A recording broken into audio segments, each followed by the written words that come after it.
Hello and welcome to your in-depth weekly horoscope forecast for week commencing the 30th of December for the Sun or the Ascendant. If you've yet to subscribe to my channel, I'd be honoured if you did so now. This week begins with the Sun combining with Jupiter. This is a wonderful energy of growth. We had it last week, but they're still together on Monday and Tuesday. So this is a really wonderful combination to have to bring the curtain down on 2019. But it is a week when we are going to have the shift on Friday of Mars into the sign of Sagittarius. Now, it has been going through the sign of Scorpio, which it governs over the previous 5.5 weeks before this week. But I think this move into Sagittarius is quite expansive and it's quite optimistic.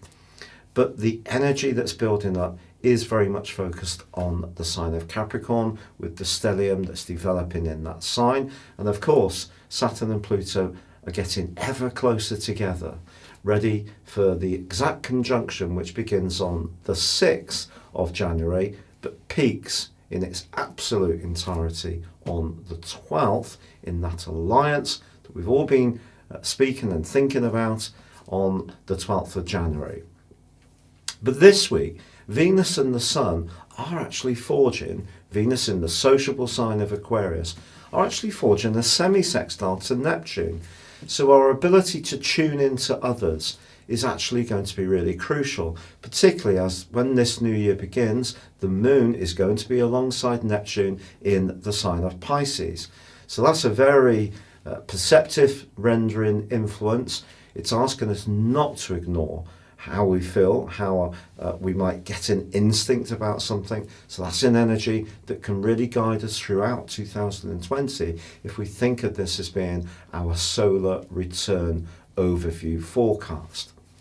But also, I feel that this influence of Neptune can make us much more mindful of those who are less fortunate, of perhaps being more concerned with making sure that any desires we have for success and ambition and status and more material push, which comes through this Capricornian guise, is tempered by a more spiritual dimension. So that's something we really can gain.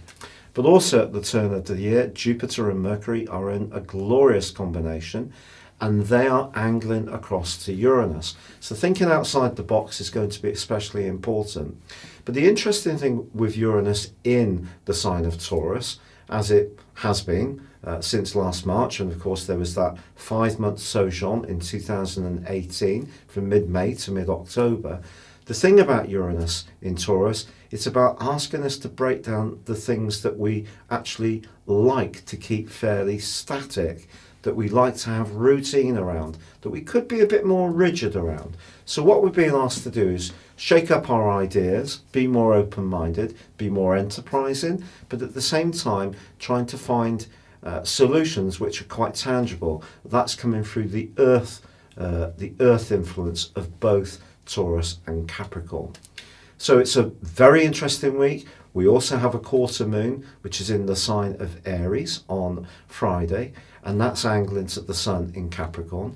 So it's possible that the desire or the demand to be more orthodox or to fit in with what's expected, which comes through Capricornian energy, could be challenged by you, by me, by the people who want to set their own path in 2020, be more creative, but at the same time do achieve some kind of significant or substantive success. It's been a real pleasure being with you. Good luck and goodbye. Your specific forecast, Libra, gives me a great deal of excitement because there really has been quite a heavy set of planetary energies in place in your situation for some years. Of course, you had the transit of Uranus in your sector of relationships, but that squared up to Pluto, if you remember, a couple of years ago. That was quite testing. And then in the last 2 years particularly, there has been Saturn. So where you live, how you live there, and with whom has probably been quite a tender area at times.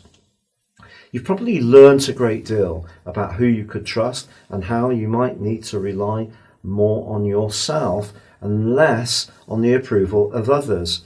But Jupiter linking with the Sun on Monday and Tuesday of this week can help you to look back and see how far you've come really. And if you are wanting to create a new home, to extend or improve, downsize, upsize, add to your family, get closer to someone in an emotional context, I do think 2020 is going to be a much more healing and nurturing time for you.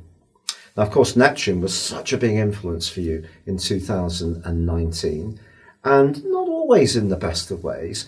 It saw you having to constantly sacrifice yourself to the needs of others. But actually, Neptune can be very positive this week. It forges a beautiful link to your ruler Venus.